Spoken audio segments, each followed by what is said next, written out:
Pasadas elecciones, en el comienzo de campaña en Gasteiz, Arnaldo decía, ¿no?, que ese cambio pues había iniciado en lo que hasta ahora había sido la periférica geográfica de Euskal Herria, digamos, ¿no?, desde Gasteiz, desde Iruña, desde Ipar Euskal Herria.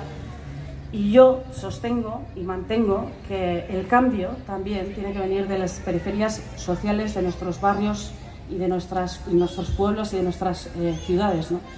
Y creo que vosotras sabéis mucho de eso, sabéis mucho de qué es que te sitúen en una periferia, que te dejen atrás en lo económico, en lo laboral, todos los índices de pobreza, de precariedad, de paro. En eso tenéis mucho que ver con mi eskualde, que es Ezkerraldea. Sabéis lo que es eso, sabéis lo que es pues la degradación de los servicios públicos como el transporte o como la atención sanitaria, ¿no?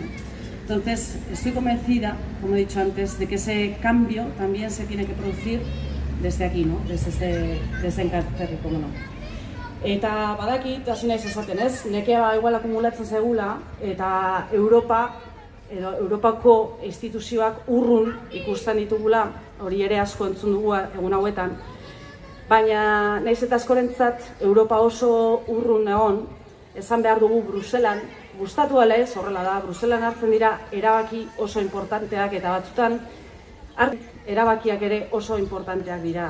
Beraz, izan behar dugu gure etorkizunerako, ez, gure bizitza sozial, laboral eta ekonomikoan eragin handia duten erabakiak hartzen direla Europan.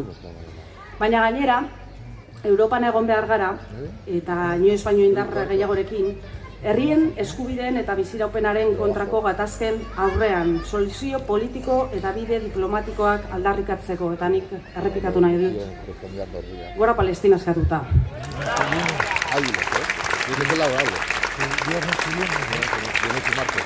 Baina bakea ere bada, izaterako Irungo eta Behobiako mugetako kontrol arrazista horiek, ez, egunero ikusten ditugunak, bakea ere bada kontrol horiek geldiaraztea.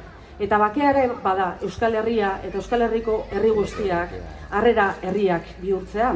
Hainbat ekimen aurkeztu ditugu kontrol arrazista horiek geldiarazteko, ez?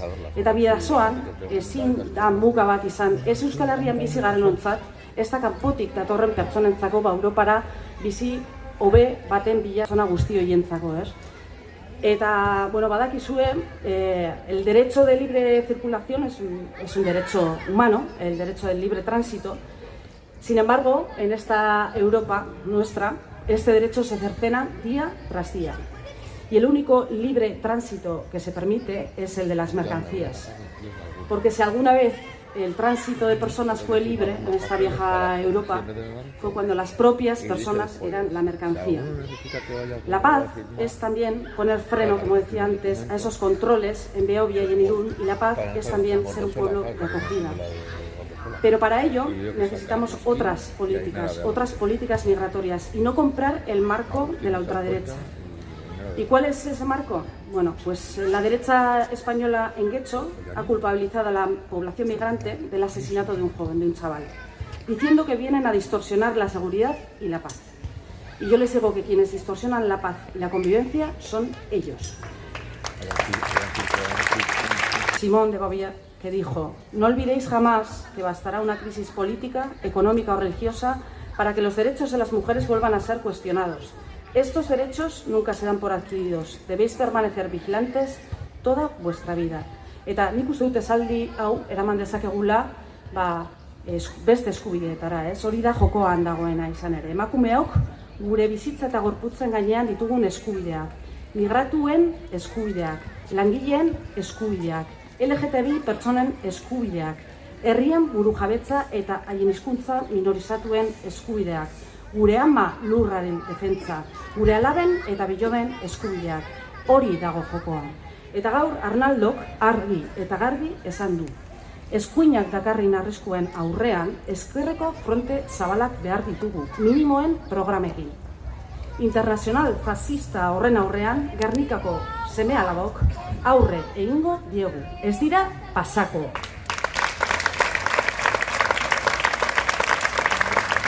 Herri txiki batentzat importantea da negotea.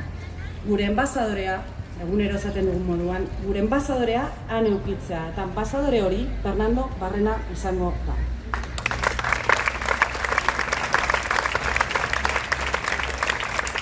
Y como os decía antes, ¿no? Desde Europa se debate y se decide la dirección de muchas políticas que nos afectan en el día a día.